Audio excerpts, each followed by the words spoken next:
चाहे वो कोई भी देवधारी हो, 1 से लेके 7 वाला कोई भी हो, सबके एक एक कुल देवता होते हैं। बूढ़ा देव होते हैं कि नहीं? मरकाम लोगों के बूढ़ा देव अलग होगा ना।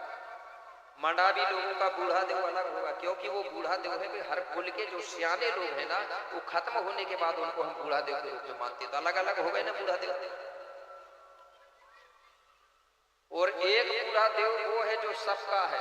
वो कौन सा बूढ़ा देव? जिसको आप लोग ईश्वर गौरा कहते हैं, वो सबका है, कोई गोत्र का होगा। ठीक है, सभी लोग सामूहिक रूप से ईश्वर गौरा का सेवा स्मरण करेंगे।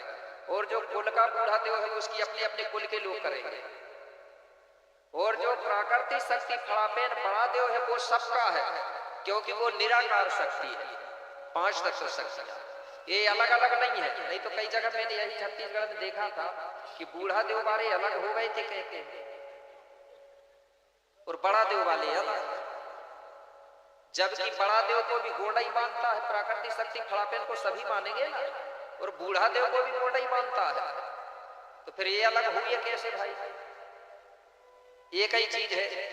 तो ऐसा नहीं करना है। बूढ़ा देव भी हमारा है, बड़ा देव भी हमारा है, हम सबको एक ही रहना है। ठीक है ना? नहीं तो ऐसे ही में धर्म के नाम से बट गए तो होगा या काम हमारा। तो धर्म जो होता है, संस्कृति जो होती है, समाज को तोड़ने के लिए धर्म नहीं बना है। धर्म बना है समाज को जोड़ने के लिए। अगर जो धर्म के नाम से समाज को तोड़े तो वो धर्म नहीं है। ठीक है ना? तो मेरे भाई, इस प्रकार से हमारी जो व्यवस्था, अब आगे चल के हुआ क्या कि हमारे गोत्र के आधार पे, देवों के आधार पे हमारी वंशावली व्यवस्था बनी हुई है। क्योंकि हम वर्ण व्यवस्था में नहीं आते। हम लोग बहुत ढेर सारे लोग हैं, आप लोग इसका प्रचार भी करना। नहीं तो हमारे लोग आज भी धीरे धीरे हिंदू ही बता रहे हैं, क्योंकि गोंड हिंदू नहीं है। क्योंकि हम वर्ण व्यवस्था में नहीं आते। जो हिंदू धर्म में आता है वो वर्ण व्यवस्था में आता है। और वर्ण व्यवस्था कौन सी?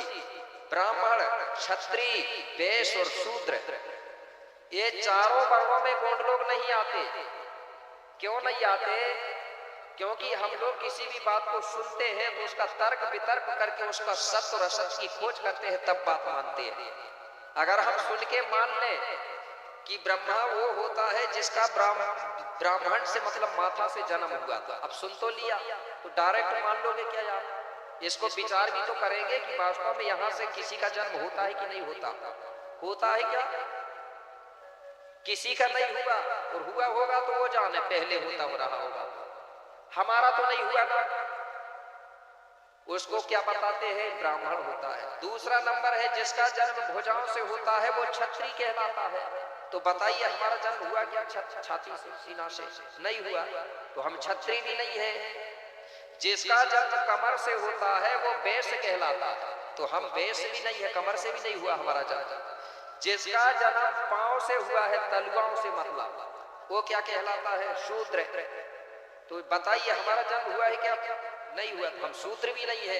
लेकिन कुछ लोग जबरदस्ती कहते हैं हम तो शूद्र है, दलित है। ऐसा लगता है कुछ देखे होंगे पैरों से जन्म हुआ। तो हम ये व्यवस्था के लोग नहीं है। अगर सत्यता की बात करें, चाहे एससी हो, एसटी हो, ओबीसी हो, कोई भी समाज हो, सबका जन्म एक ही जगह से हुआ है, जिसको हमारी संस्कृति में कूख बोलते हैं।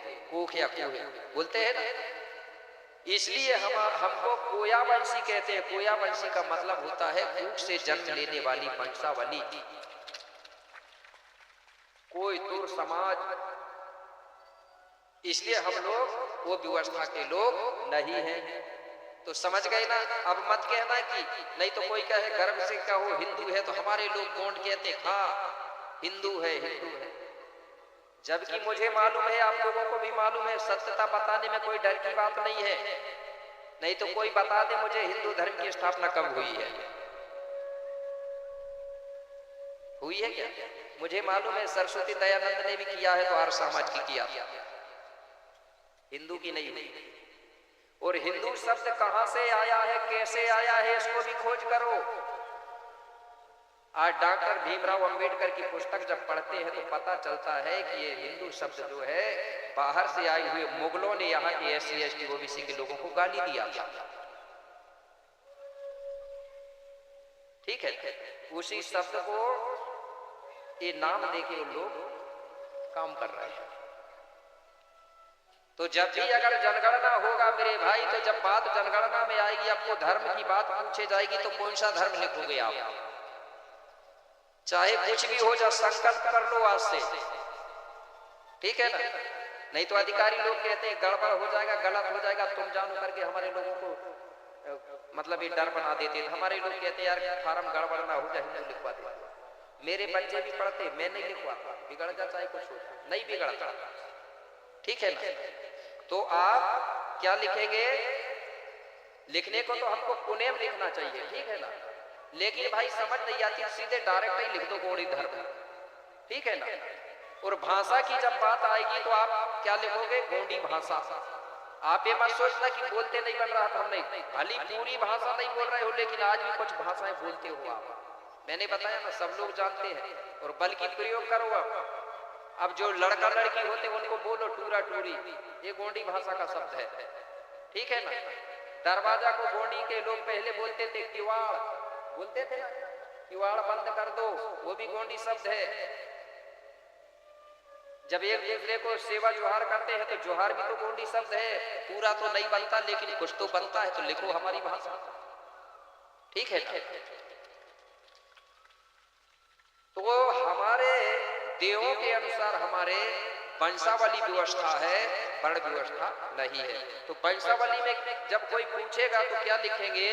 जैसे जो 3 देवधारी है वो लिखेंगे कि हमारा जो वंशावली है वो है सांडिल वंशी। सांडिल आते हैं ना इधर, सांडिल वंशी। और उन इसके बाद में जो 4 देवधारी है उनको अगर पूछेंगे तो वो बताएंगे कि हम गंग वंशी है। ये नोट कर लेना, ठीक है ना? और ये पता नहीं रहेगी तो तुम वही बता दोगे, वैश्य क्षत्रिय ब्राह्मण। और जो 5 देवधारी है वो आते हैं चंद्र वंशावली में, और 6 देवधारी आते हैं सूर्यवंशी में, और 7 देवधारी आते हैं नागवंशी में। हो गया भाई? ये वर्ण में नहीं आता। और इनके जो गण हैं अलग अलग बने हुए हैं, इनके गण बने हैं। जो 3 देवधारी हैं उनका जो गण बताया गया है वो धमदागढ़ को मानते हैं। कौन सा गढ़ है? धमदागढ़। 4 देव वालों के लिए बताया गया है लांजीगढ़ बैहर के पास, और 5 देवधारियों के लिए है बैरागढ़, ठीक है ना? और जो 6 देवधारी है उनके लिए है चांदागढ़ चंद्रपुर, चांदागढ़ तो सभी जानते हैं। और 7 देवधारियों के लिए है मंडलागढ़। इसके बाद में इनके मुख्य जीवा पेन के बारे में भी बताया गया है। मुख्य इनका देव देव होता है जहां से पावर मिलता है इनको। जो धमदागढ़ वाले लोग हैं वो कछुआ को जीवा पेन मानते हैं, कछुआ ही मानते हैं ना मरकाम जी। और जो गंगवंशी लोग हैं लांजीगढ़ के वो भी शायद कछुआ को मानते हैं, ठीक है? हाँ। अच्छा, 5 देव वाले हैं उनका जो जीवा पेन है जिसको गिरगिट बोलते हैं, ठीक है ना? और जो 6 देवधारी हैं वो शेर सिंह को मानते हैं। शेर को बोलते हैं गोंडी में पुल्ली, ठीक है ना? इसके बाद में जो मंडलागढ़ के लोग हैं वो नाग को भी देव मानते हैं, लेकिन उनके साथ में एक जो होता है जिस जानवर को सेही बोलते थे, कांटे वाली जो होती है ना, मानते होंगे आप। आज सेही को मारते नहीं है, उसको देव मानते हैं। तो ये हो गया सामूहिक गढ़ के आधार पर। लेकिन कुपार बाबा ने हमारी इतनी बड़ी व्यवस्था बनाया है कि अगर उसको हम लोग अगर उसका अध्ययन करेंगे और उसकी चर्चा करेंगे तो शायद पूरा जीवन भी चला जाएगा तो वो कभी खत्म नहीं होगा। एक बार मैंने, कंगाली जी को तो सभी लोग जानते हैं, एक बार मैंने कंगाल जी से पूछा कि 750 जो गोत्र है उनके अलग अलग जीव बता दो करके। तो वो कहने लगे बेटा बोले अभी मैं भी खोज कर रहा हूँ, बोले पूरा मुझे भी पता नहीं है, आपको जितना पता है उसका प्रचार करते जाओ। क्योंकि बोले गोपाल लिंगो बाबा का इतना बड़ा तंत्र है बोले कि पूरा जिंदगी भर अलग अलग करेंगे, निर्वाह रहेंगे बोले तो कभी उसका नहीं हो पाएगा बोले क्लियर, इतना बड़ा तंत्र है। और कोपाराई लिंगों का जो तंत्र है बोले उसी को पढ़ के बोले बौद्ध धर्म का निर्माण भी हुआ है, उसी को पढ़ के बोले डॉक्टर भीमराव अंबेडकर ने बोले संविधान का निर्माण किया है। इतना बड़ा तंत्र है, क्योंकि जो डॉक्टर भीमराव अंबेडकर है वो भी गोंडी संस्कृति की देन है। क्योंकि उसकी जो माँ थी ना, बच्चे का जन्म नहीं होती थी, तो उसने कामना किसके आगे की थी, जिसको हम गोंडी संस्कृति में भीमाल बाबा कहते हैं, उससे कामना किया था जब भीमराव अंबेडकर का जन्म हुआ, इसलिए उसका नाम भीमा रखा गया था, भीम। ठीक है। तो इस प्रकार से हमारी जो गोत्र के आधार पर भी अलग अलग है, तो जो मुझे जानकारी है वो बता रहा हूं। तो सबसे ज्यादा इस धरती पर नागवंशी राजाओं का राज्य चला है, शुरू से लेके चला है ना। नागवंशी कौन था, राजा रावेन, जिसका आज भी मंडलागढ़ है, और उन्हीं के जो वंशावली के लोग हैं जिनको आज मंडावी या मरावी बोला जाता है। तो एक बार हाथ उठा लो राजा रावेन के वंशावली के लोग। ये मत सोचना कि रावण को बस नीचे, रावण को राक्षस कहा गया है, वो राक्षस नहीं है। कोई मुझे बता दे कि रावण ने कब दारू शराब पिया था? नहीं पिया था, कोई रामायण में ढूंढ लो, नहीं पिया था ना। तो आज के मरावी लोगों को भी नहीं पीना चाहिए ना, नहीं पीना चाहिए कि नहीं? राजा रावण जैसा ज्ञानी कोई नहीं था,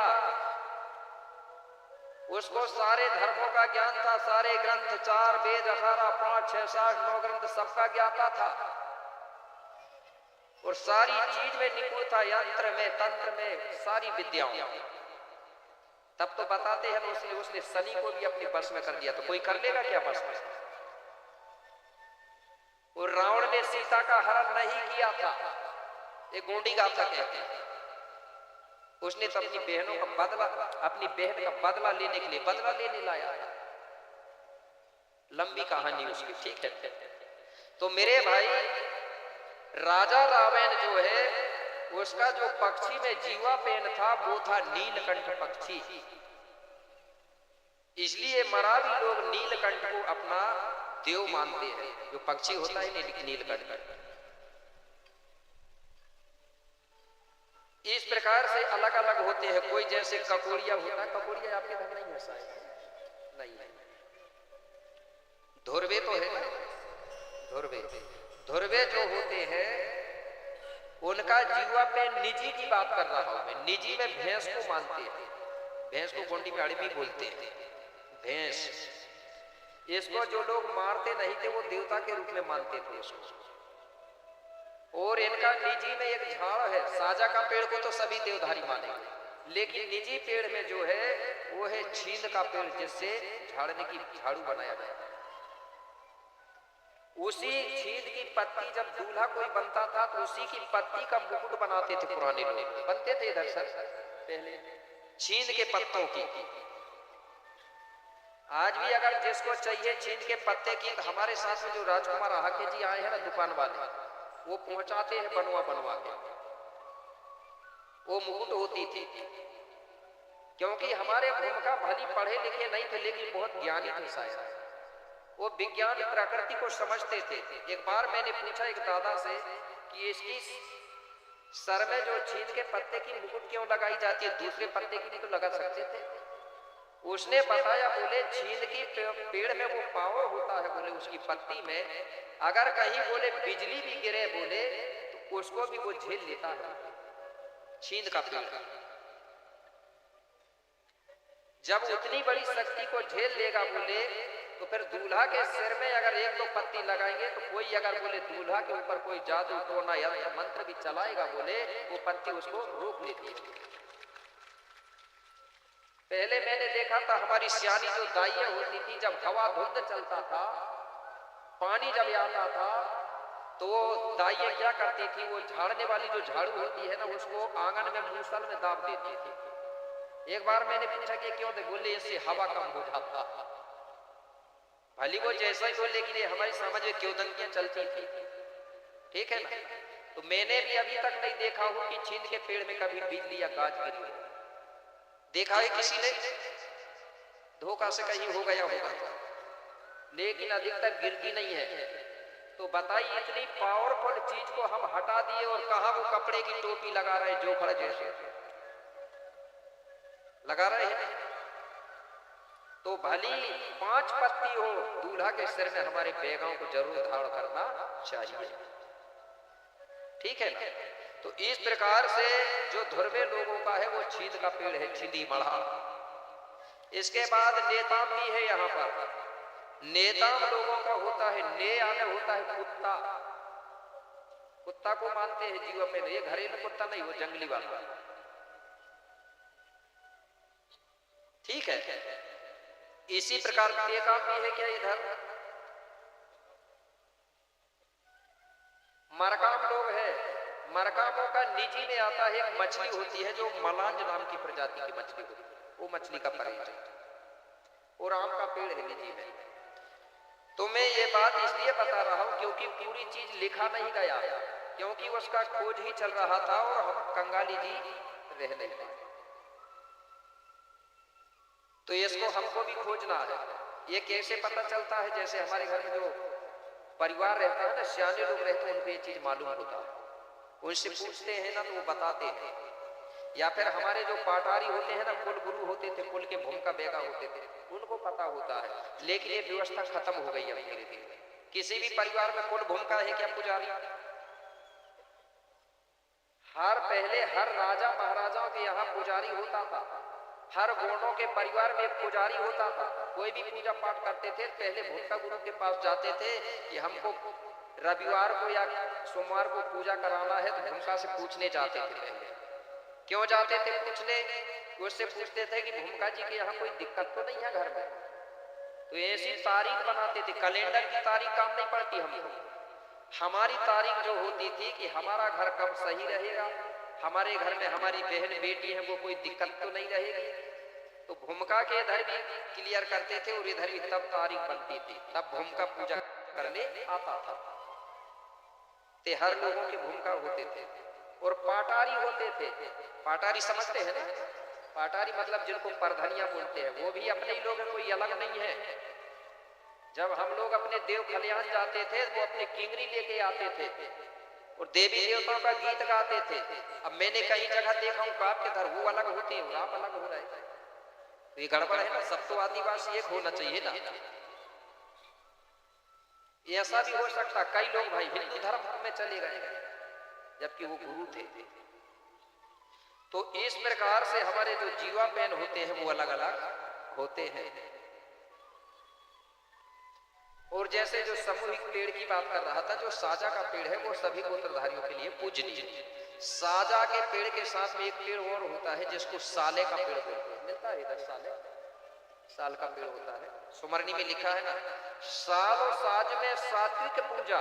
सात्विक का मतलब होता है बिना जीव वाली, नारियल प्रसाद वाली, और फिर मऊहा में जाए। तो हमारी जो प्राकृतिक जो होती थी वो सात्विक गोंगो होती थी, और हमारे पुरखा पूर्वज बूढ़ा देव में फिर बलिदान वाली भी होती है।